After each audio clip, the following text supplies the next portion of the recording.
जय श्री राम, जय श्री बालाजी महाराज। कुल देवी का स्वप्न के रूप में बार बार दिखाई देना किस ओर संकेत देता है? कुल देवी के दर्शन बार बार हो रहे हैं, स्वप्न में होते हैं। जैसे ही रात्रि को सोता हूं तो एक बार तो कुल देवी के दर्शन जरूर हो जाते हैं। क्या कुल देवी मुझसे प्रसन्न है? क्या कुल देवी मुझसे कुछ कहना चाहती है या कुछ इशारा करना चाहती है? आज सारी बात की जानकारी आपको वीडियो में प्राप्त हो जाएगी। माँ के भक्तों, चैनल को सब्सक्राइब कर दीजिए, 10 लोगों तक शेयर कीजिए ताकि वो भक्त भी इस वीडियो को देखकर अपने ज्ञान की ज्योति को जगा सके। देखिए, कुल की अधिष्ट रूप की शक्ति माँ, जिस भी शक्ति को आप पूजा करते हो, मान लीजिए आपकी कुल देवी जो है माँ ज्वाला देवी है, माँ नैना देवी है, माँ कुसामांडा है, या जिस भी, या माँ कात्यायनी है, मान लीजिए माँ शीतला देवी है, आपकी कुल की शक्ति है। कुल की जो शक्ति होती है ना, वो बहुत पावरफुल होती है।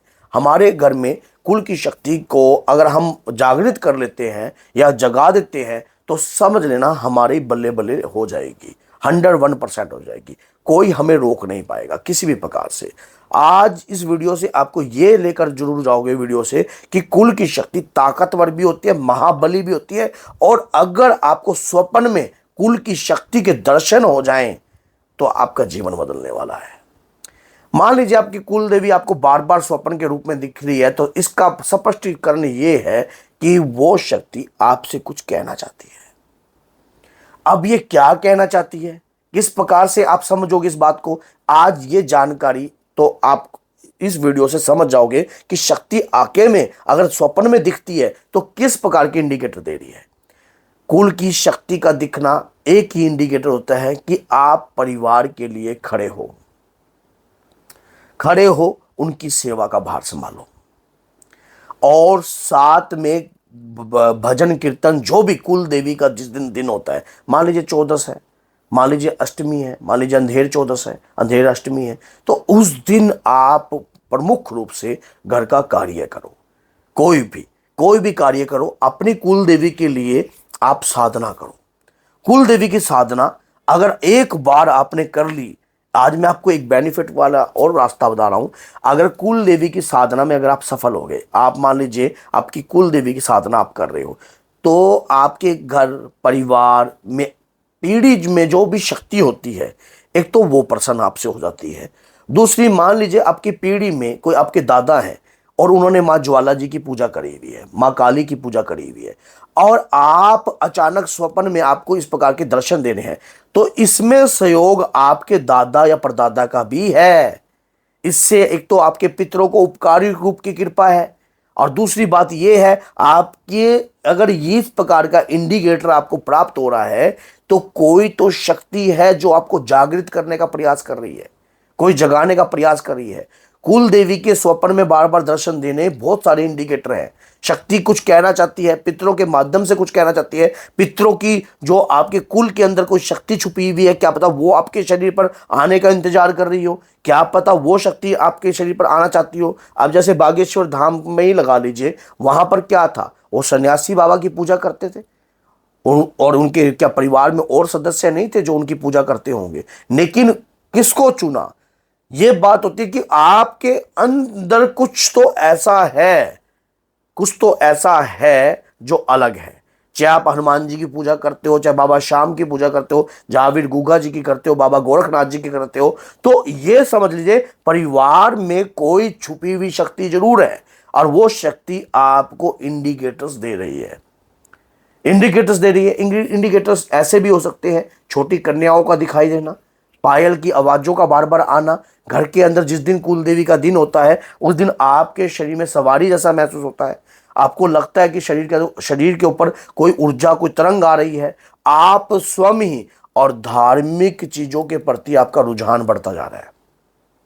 आपका मन करता है कि मैं माँ दुर्गा सप्तशती का पाठ करूं, आपका मन करता है मैं दुर्गा चालीसा का पाठ करूं, आपका मन करता है कि मैं माँ की स्तुति गाऊं।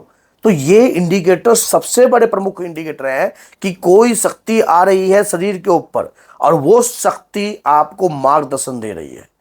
अब ऐसी स्थिति में अगर आप किसी ऐसे व्यक्ति से बात करोगे कि जो इन चीज़ों को जानता ही नहीं, जो इन चीज़ों को मानता ही नहीं, जो इन चीज़ों को समझता ही नहीं, तो वो व्यक्ति पता क्या कह देगा, अरे भैया क्या बात है, तू क्या पूजा कर रहा है भाई, क्या चक्रों में पड़ रहा है तू इसके। क्या इन चक्रों में पड़ रहा है भाई? अब ये चीज़ ये हल्की नहीं होती, ये चीज़ें क्या पता कोई व्यक्ति कैसे ना कैसे आपका माइंड फेरने की कोशिश करे। लेकिन समझदारी यही होती है कि सही गुरु के सानिध्य में, कहते हैं कि इसी कार्यों के लिए गुरु होते हैं। हम अपने गुरु से जब आपका मिलन होता है और गुरु आपके अंतर की रूह को परमात्मा तक मिलन करवाने का रास्ता है, और अगर सही गुरु आपको प्राप्त हो जाते हैं तो बहुत सारे इंडिकेटर को समझने के लिए आपको आसानी हो जाती है।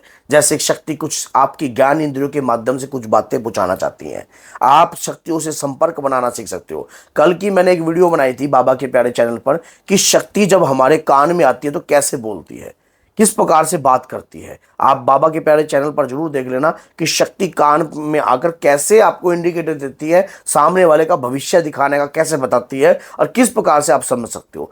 कुल की शक्ति को श्रेष्ठ रूप से जागृत कर कर भी आप अपने परिवार का कल्याण कर सकते हो। और साथ में परिवार, आज के समय की जो लड़ाई है ना, हाथापाई की नहीं है। आज के समय में कोई भी व्यक्ति किसी के परिवार को गिरने के लिए कुछ भी संभव प्रयास करता है। लेकिन अगर आप अपने घर की शक्ति को जागृत करते हो और लगातार कुल की शक्ति के लिए प्रथम रूप में कार्य करते हो तो आपकी शक्ति कहीं गुना बढ़ने लग जाती है। माँ की पूजा करने वाला व्यक्ति कभी विफल नहीं हो सकता है, कभी असफल नहीं हो सकता है। माँ की अपरंपार कृपा रहती है, और कोष खासकर कुल श्रेष्ठ शक्ति की पूजा करने वाला, उसके ऊपर उसकी कुल देवी की कृपा तो होती है, साथ में उसके पितरों की कृपा होती है, साथ में देव पितरों की कृपा होती है, और सूर्य लोक के पितरों की कृपा होती है, और यहां तक कि कुल की शक्ति की तरंगे उसके शरीर पर सदैव वास करती हैं। आप जब एक बार कुल की शक्ति की कृपा आपके शरीर पर जब आने लग जाएगी ना, तो आपको स्वयं एहसास होगा कि मैंने जो कार्य किया है, जिस कार्य को मैं कर रहा हूं वो बहुत उचित है। जिस दिन अगर इस प्रकार के इंडिकेटर आपको प्राप्त हो रहे हैं ना, तो उसी समय से आप, जिस दिन कुल देवी का दिन है, उस दिन कुल देवी के आगे एक दीप का दान दीजिए, और दीप का दान देकर अपने कार्य को प्रारंभ कर दीजिए। जब कार्य को प्रारंभ करते हो तब एक बात हमेशा याद रखना, कार्य को प्रारंभ करने के बाद तरंग मिलाई जाती है। जब तरंग मिलती है उस दौरान आप बात करने का प्रयास कीजिए। उस वीडियो को जरूर देख लेना जो मैंने कल परसों बनाई है, कल ही, इससे पिछले कल ही मैंने एक वीडियो बनाई है बाबा के प्यारे चैनल पर, शक्तियाँ कान में आपके कब बताती है। तो उस दौरान आप संपर्क बनाना आपके लिए बहुत ज़्यादा आसान हो जाएगा। फिर आप उसके दौरान जो है, जैसे शक्तियां आपको बता रही हैं, जिस प्रकार से शक्तियां आपको ज्ञान दे रही हैं, उस ज्ञान को अर्जित कर कर धर्म के प्रचार में लगा सकते हो, ताकि लोगों के कल्याण के कार्य में लगा सकते हो, ताकि और कार्य कर सकते हो जिससे आपको कृपा प्राप्त रहे, और साथ में आपको शक्ति जो भी बोलना चाहती है उससे आपका बेनिफिट भी रहे, और साथ में आपके शरीर पर जो शक्ति आपकी पीढ़ी में चलती रहे। ये जो वीडियो है ना, आप ध्यान से समझना मैं कहना क्या चाहता हूँ, क्योंकि कई व्यक्तियों को मेरी बात और मेरी लैंग्वेज समझ में ना आए, लेकिन जो वाकई में ही माँ की पूजा करते हैं और कुल देवी की पूजा कर रहे हैं, या कोई मनोशक्ति की पूजा कर रहे हैं, वो इन वीडियो को शायद ध्यान से समझ सकते हैं। अगर आप माँ के प्यारे चैनल से जुड़े हुए हो तो सब्सक्राइब कीजिए और 10 लोगों तक जरूर शेयर कीजिए, ताकि सामने वाला व्यक्ति भी इस वीडियो का लाभ उठा सके। तो बोलिए जय सीताराम, जय माता।